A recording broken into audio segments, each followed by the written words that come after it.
Hi everyone, in this lesson we're going to look at things that people say when they're arguing, expressions that actually don't mean a lot, they just show that we're annoyed with someone, and these are all British English phrases, and specifically I would say I've heard many Londoners say, so this is the kind of when things get heated and you're having a big fight, we might hear these expressions. Let's start with having a laugh. So if you're having an argument with someone, you'd say this when you're in a situation like an employee shows up for work 2 hours late. Let's say you work in a really busy store, or even better, you work in a pub, and you can't go home until the other person comes, and you don't hear from them, they don't call or anything, you don't know if they're coming or not coming. Then 2 hours later in they come, and you say, "You're having a laugh." That means, where have you been? Are you joking? I've been waiting here, I'm waiting to go, and now you just come in. And it has one cross there, because depending on how I say it with the tone, that shows how strong it is. With a laugh is like a joke, it's not as strong as these other examples which mean something similar. So in the next example here, you're taking the piss. You are taking the piss. If I say that to you, you've done something really awful. Let's say, for some stupid reason, I let you borrow my car for the weekend. You're going somewhere with your girlfriend and you're my friend. I let you borrow my car, but you didn't bring the car back nicely. Oh no. When you brought the car back, the tire was flat. It was all dirty. You don't know where they've taken your car to. And worst of all, inside the car, there's all these empty condom wrappers and all this empty alcohol in the back. What have you done? You took my car and you do this to me. You are taking the piss. Next, we've got taking liberties. So let me think of an example for this one. This could be like, you've got a YouTube channel and some other teacher comes along and just starts copying you, basically. Then you are taking liberties. You know you're taking liberties by doing that. You're copying, you're taking liberties. Next one, you're doing my head in. Can you just stop? Can you just stop? Stop talking on and on. You're doing my head in. When someone is doing your head in, it's too much noise, it's too much speaking. They're going on and on and on. You don't want to listen. You feel stressed. You're doing my head in. I'm feeling emotional now. You're doing my head in. Next is, you're out of order. You're out of order. Someone would say you're out of order when they would... You're having this is when things get serious, right? Perhaps you're out in a pub. Things are getting really heated, and it looks like maybe a fight's going to start, and someone pushes you. They actually push you, or they get in your face, and they're like this in your face. You then say, "You're out of order. You pushed me. You got in my face. You're out of order." So out of order, when something's in order, it's tidy and good and nice and the way it should be.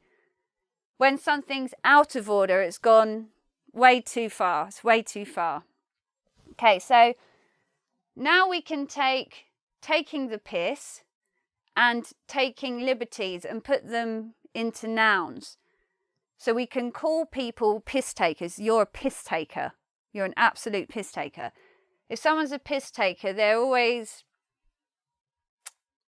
taking liberties, pushing a bit, asking for a bit too much, not doing exactly what they say they're going to do. This person, you don't want to deal with them because everything they do is not what they say. You're a piss taker. Stop it. Piss taker. A liberty taker is the same kind of thing, but it's not It's not as strong because we're not swearing. Piss taker is swearing, liberty taker is not as strong. So in arguments, what a person might say if I really want you to believe me, let's say I've given you a really big, long excuse. I'm sorry, I'll never do it again. You can trust me. On my mother's life, I didn't do it. I didn't put those condoms in the car. I don't know who did it. On my mother's life, it wasn't me. So somebody says this when it's just a way of saying, believe me, I'm telling the truth. And I mean, life experience has taught me that when people say on my mother's life, they usually are lying. They're swearing on their mother's life, but they're actually lying. Right? That's the reality. But the words mean believe me. Next, we've got do yourself a favor. Do yourself a favor and jog on. Jog on, I haven't written there, but jog on means like go away in Cockney kind of talk. Do yourself a favor is an expression for just to show that you're just stressed with someone. Do yourself a favor and grow up. Stop being childish. So the meaning comes from whatever you say next, really. Do yourself a favor and get a job. So you just use that expression and put whatever's next on it.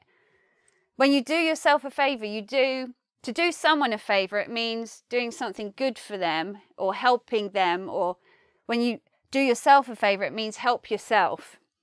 So do yourself a favor, get a job, stop being a bum, means do something good for you. Next one is get over it. If you want someone to get over it, it's like, well, this has happened now. What's done is done. Stop talking about it now. Can we stop talking about the same old things all the time? Let's move on. Get over it. Get over it. Let's move on. I don't want to talk about this anymore. End of. Not talking about this more. Next is get over yourself. Get over yourself. Who do you think you are? Get over yourself. Someone who needs to get over themselves thinks they're so special and like got such special English teacher. They need to get over themselves. Get over yourself. And the last one here, at the end of the day, it means actually means nothing. It's more of a cliche. When people are arguing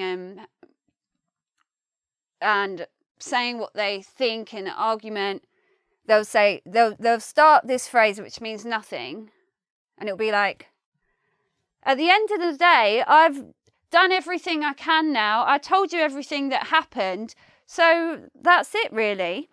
At the end of the day, I can't pay you back for what I did to the car because I haven't got any money. So you just take that phrase and, add whatever the thing is you want to say. It doesn't have a lot of meaning in itself. It's just used a lot in these kind of argumentative situations. So thanks for watching, everyone. And now you can do the quiz on this lesson. And join me again soon. Bye.